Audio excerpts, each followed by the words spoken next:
વિદ્યાર્થી મિત્રો, મારી યુટ્યુબ ચેનલમાં તમારું હાર્દિક સ્વાગત છે। આજે આપણે ચેપ્ટર 3ની અંદર ઉદાહરણ નંબર છેલ્લું જોઈએ તો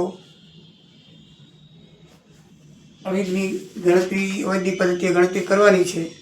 એનો દાખલો આ રીતે રકમ આપેલી છે। પાકું સરવૈયું દિનેશ લિમિટેડનું છે અને નિર્દેશ લિમિટેડ એને ખરીદી લેવા માંગે છે। 7 શરતો આપેલી છે। તો આપણે જોઈએ તો સૌથી પહેલાં એની ઇક્વિટી શેર મૂડી વિશે ખરીદ કિંમત વિશે જોઈએ તો શરત નંબર 2 પ્રમાણે શરત નંબર 1માં લખ્યું છે કે એક કંપની નિર્દેશ લિમિટેડ ઉપરનો ધંધો ખરીદી લેવા સ્થાપતી, એટલે કે આ કંપની છે એને નવી કંપની બનાવી લેવાની અને ધંધો ખરીદી લેવો, નવી કંપની નિર્દેશ લિમિટેડ સ્થાપવાની। બીજી સૂચનામાં છે કે જૂની કંપનીના દર 5 ઓર્ડિનરી શેર સામે નવી કંપનીના 3 આપવાના, એટલે 3/5 એના જે equity share holder equity share 6000 છે એને ગુણીએ એટલે નવી કંપનીના 3600 શેર આપણે જૂની કંપનીને આપવાના થાય। પ્રેફરન્સ શેરના 4 ઇક્વિટી શેર દીઠ પૂરેપૂરેલા 5 પ્રેફરન્સ શેર દીઠ 4 આપવાના, એટલે 4/5 એને ગુણી પ્રેફરન્સ શેર 5000 છે એટલે 4000 શેર આપણે પ્રેફરન્સ શેર હોલ્ડરને આપવાના થાય। ટોટલ રકમ 100 વડે ગુણીએ તો 3,60,000 ને 4 લાખ આ થાય, એટલે 7,60,000 રૂપિયા ખરીદ કિંમત થાય। બરાબર છે મિત્રો। પછી ચોથી શરત છે કે નિર્દેશ લિમિટેડ ડિબેન્ચર ધરાવનારોની પૂરેપૂરી રકમ ચૂકતી આપવી। ડિબેન્ચર જે ધરાવે છે એને પૂરેપૂરા રૂપિયા આપવાના થશે। નવી કંપની લેણદારો લઈ લે છે, લેણદારો પોતે લઈ લે છે એટલે એને ચૂકવાના પણ આપણે થશે। પેટર્ન્સનું કશું ઉપજતું નથી એટલે હિસાબમાં લેવામાં આવશે નહીં। બાકી મિલકતો વિશે આપેલું છે તે આગળ આપણે એનાથી પહેલાં માલ મિલકત ખાતે જોઈ લઈએ। તો માલ મિલકત ખાતામાં જે જૂની કંપની છે એના જે કિંમત પાકા સરેમાં આપી છે એ બેઠે બેઠી મકાન ખાતે 6 લાખ, પાઘડી ખાતે 2,80,000, દેવાદારો ખાતે 1,20,000, સ્ટોક ખાતે 1,75,000 અને રોકડ ખાતે એના 10,000 રૂપિયા લખાશે। તો આ રીતે એની પૂરેપૂરી મિલકત ઉધાર બાજુ અને આ બાજુ દેવા આવશે। તો દેવાની અંદર ડિબેન્ચર આપેલા છે 1 લાખના, તો ડિબેન્ચર લખાશે 1 લાખના। પછી એનું વ્યાજ આપેલું છે 20,000 તો એ પણ લખાશે। લેણદારો આપેલા છે 80,000 એ પણ લખાશે અને ખરીદ કિંમત આ જોઈ તે લખાશે। હવે પ્રેફરન્સ શેર હોલ્ડરની જે ખોટ છે એ કેવી રીતે આવી કે પ્રેફરન્સ શેર હોલ્ડર પાકા સરિયામાં 5 લાખના આપેલા છે પણ આપણે એના બદલામાં એને 4 લાખ રૂપિયા આપેલા છે, તો 1 લાખની ખોટ આવશે। કોને? જૂની કંપની લખશે પ્રેફરન્સ શેર હોલ્ડર ખાતે ખોટ 1 લાખ રૂપિયા એ લખવી પડે। આ બાજુનું ટોટલ મારશો અને આ બાજુનું આટલા સુધી ટોટલ મારશો એટલે 1,25,000 ખૂટશે, એ ઇક્વિટી શેર હોલ્ડર ખાતે ખોટ લખાશે, એ આપ જાણો છો। બરાબર છે। તો આ રીતે માલ મિલકત ખાતું સરભર થશે। તો હવે એની આમનોંધ લખવાની છે મિત્રો, બીજું કોઈ ખાતું બનાવવાનું છે નહીં, એટલે સીધી જો આમનોંધ લખીએ તો જૂની કંપની જે છે એની આમનોંધમાં એની ટોટલ મિલકતો ઉધાર બાજુ લખાશે માલ મિલકત ખાતાની, તો 11,85,000ની મિલકત થાય છે એની। આપણે જોયું એના ખાતામાં અત્યારે માલ મિલકત ખાતું જોયું, તમે જુઓ બતાવ્યું કેટલું થાય છે। જો 11,85,000 ઉપર જોઈ લો તો 11,85,000 માલ મિલકત ઉધાર કરી અને સામે જેટલી મિલકત આપણે લખી છે 6 લાખ, મકાન ખાતે પાઘડી ખાતે 2,80,000, દેવાદારો ખાતે 1,20,000, સ્ટોક ખાતે 1,75,000 અને રોકડ ખાતે 10,000 બાબત જે મિલકતોના ખાતા બંધ કરીને ક્યાં લઈ ગયા? માલ મિલકત ખાતે આપણે લઈ આવ્યા।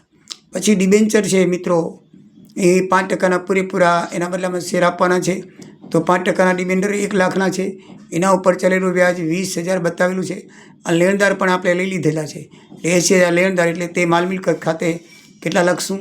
2 લાખ। દેવાની બાકી મિલકત નિકાલ ખાતે લઈ ગયા તે માલ મિલકત ખાતે લીધા, કારણ કે દેવા પણ આપણે લઈ લીધા છે એમ જણાવેલું છે। પછી ત્રીજી જે પ્રેફરન્સ શેર મૂડી છે એ ખાતું આપણે બંધ કરશું। બરાબર છે। તો પ્રેફરન્સ શેર મૂડી 5 લાખની છે, તેની સામે પ્રેફરન્સ શેર હોલ્ડરને 5 લાખના આપણે ઇક્વિટી શેર આપેલા છે, તો એની આમનું થશે। પછી ઓર્ડિનરી શેરને ખાતું એનું 6 લાખ રૂપિયા ઓર્ડિનરી છે એ પણ આપણે બંધ કરશું। તો ઓર્ડિનરી શેર મૂડી ખાતે 6 લાખ તે ઓર્ડિનરી શેર હોલ્ડર ખાતે 6 લાખ બાબતે ઓર્ડિનરી શેર હોલ્ડર ખાતે આપણે લઈ ગયા. પછી મિત્રો ઓર્ડિનરી શેર હોલ્ડર ખાતે તે નફા નુકસાન ખાતે ખાતાની ઉધાર બાકી આપી છે પાકા સરિયામાં, તે ઉધાર બાકી આપણે ક્યાં લઈ જઈશું? શેર હોલ્ડર ખાતે, કારણ કે નફાનો એક જ ભાગ છે એટલે એ આપણે શેર હોલ્ડર ખાતે ઉધાર, તે બધું ઓર્ડિનરી શેર હોલ્ડર ખાતે ઉધાર જ આવશે અને જે તે ખાતે જમા થશે. નફા નુકસાન ખાતે 1,15,000. પછી 7,60,000ની મિલકત જે ખરીદ કિંમત છે એ લેણી થઈ એની આમનોંધ થશે. તો નિર્દેશ લિમિટેડ ખાતે ઉધાર, કારણ કે એને આપવાના છે, તે માલ મિલકત નિકાલ ખાતે 7,60,000. હવે એના બદલામાં આપણે શું આપ્યું એની આમનોંધ લખવાની. તો નિર્દેશ લિમિટેડ ઇક્વિટી ખાતે ઉધાર 7,60,000, તે નિર્દેશ લિમિટેડ ખાતે આપણે એના બદલામાં ઇક્વિટી શેર આપ્યા જેની ગણતરી આપણે હમણાં જ કરી, બરાબર છે. એટલે 7 લાખની આપણે ચૂકવણી કરી તે.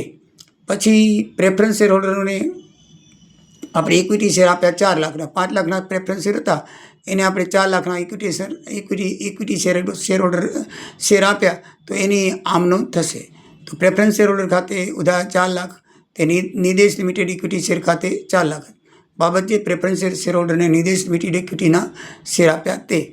પછી મિત્રો 1 લાખ રૂપિયા છે એ ખોટ આવી આપણને, કારણ કે 5 લાખના પ્રેફરન્સ હતા એના બદલામાં આપણે 4 લાખ આપ્યા. તો પ્રેફરન્સ શેર હોલ્ડર ખાતે ઉધાર 1 લાખ, તે માલ મિલકત નિકાલ ખાતે 1 લાખ બાબત જે પ્રેફરન્સ શેર હોલ્ડરના ખાતાની ખોટ માલ મિલકત નિકાલ ખાતે લઈ ગયા અને ખાતું બંધ કર્યું તે. પછી છે ઓર્ડિનરી શેર હોલ્ડરને આપણને ખોટ આવી માલ મિલકત ખાતામાં આપણે જોયું કે 1,25,000ની છે ખોટ આવી, તો એને પણ આપણે શેર હોલ્ડર ખાતે લઈ જઈશું. તો ઓર્ડિનરી શેર હોલ્ડર ખાતે ઉધાર, તે માલ મિલકત નિકાલ ખાતે 1,25,000. ત્યાર પછી આપણે ઓર્ડિનરી શેર હોલ્ડરને 3,60,000ના જે શેર આપ્યા છે એની આમનોંધ થશે. તો ઓર્ડિનરી શેર હોલ્ડર ખાતે 3,60,000, તે નિર્દેશ લિમિટેડના ઇક્વિટી શેર ખાતે 3,60,000 બાબત જે ઓર્ડિનરી શેર હોલ્ડર નિર્દેશ લિમિટેડના ઇક્વિટી શેર આપ્યા, નવી કંપનીના જૂની કંપનીવાળા શેર હોલ્ડરને એ આપ્યા તે. તો આ રીતે એની 11 આમનોંધ થશે. મિત્રો હવે અહીંયા દાખલો પૂરો થાય છે અને આ ચેપ્ટર પણ પૂરું થાય છે, એટલે નેક્સ્ટ વિડીયોથી ચેપ્ટર નંબર 4 શરૂ થશે. તો એની અંદર આ પ્રશ્નો અગત્યના જે આ પ્રકારની અંદર છે તમને જણાવી દઉં. પુનર્રચનાનો અર્થ સમજાવી તેના પ્રકાર વિશે લખો. એક પ્રશ્ન અગત્યનો છે બંધ થતી કંપનીના હિસાબો વિશે ટૂંક નોંધ લખો. આ 2 પ્રશ્નો આવી શકે એવા છે, બાકી કોઈ આવવા જેવા નથી. ઉદાહરણ 1, 2, 3, 4 કરવાના છે અને સ્વાધ્યાયના દાખલા પણ એ 4 આપેલા છે એના જેવા છે જ કરવાના. કોઈ પણ 4 કરશો એટલે તમને એક દાખલો આવશે, તમને આવડી જશે. ના આવડે તો મને કોમેન્ટમાં કરજો, હું લખાવીશ. ખાલી જગ્યાઓ 4 જ છે. વિસર્જન ખર્ચ કઈ કંપની ચૂકવે તો સ્પષ્ટતા ન તો કઈ ચૂકવે. જો વિસર્જન વિશે દાખલાની અંદર જો કોઈ સ્પષ્ટતા ન હોય તો બંધ થતી કંપની ચૂકવે. કઈ કંપની ચૂકવે? બંધ થતી કંપની. અને બાહ્ય પુનઃત્રાણ સંદર્ભે નવી કંપની વિસર્જન ખર્ચ ચૂકવે તો એ શું કરે? એ પાઘડી ખાતે ઉધારી. આપણે દાખલામાં જોયું હતું, જો નવી કંપની જો વિસર્જન ખર્ચ ચૂકવે તો પાઘડી ખાતે ઉધાર હશે, બરાબર છે. પછી હિસાબી ધોરણ 14 જો કોઈ કોને લાગુ ન પડે તો આંતરિક પુનર્રચનાને લાગુ પડતી નથી. બંધ થતી કંપનીના ચોપડે અરસપર્શના વ્યવહારો ખાલી એ વખતે હોતા નથી, તો બાહ્ય પુનર્રચના વખતે અરસપર્શના વ્યવહારો કરવાના હોતા નથી. નવી કંપનીના ચોપડે ખરીદ કિંમત અરસપર્શના વ્યવહારો ખાલી એ વખતે હોતા નથી, આવી ગયું. પછી નવી કંપનીના ચોપડે ખરીદ કિંમત ખાતું ખાલી થાય છે, જ્યારે લિક્વિડેટર ખાતું ખાલી થાય છે.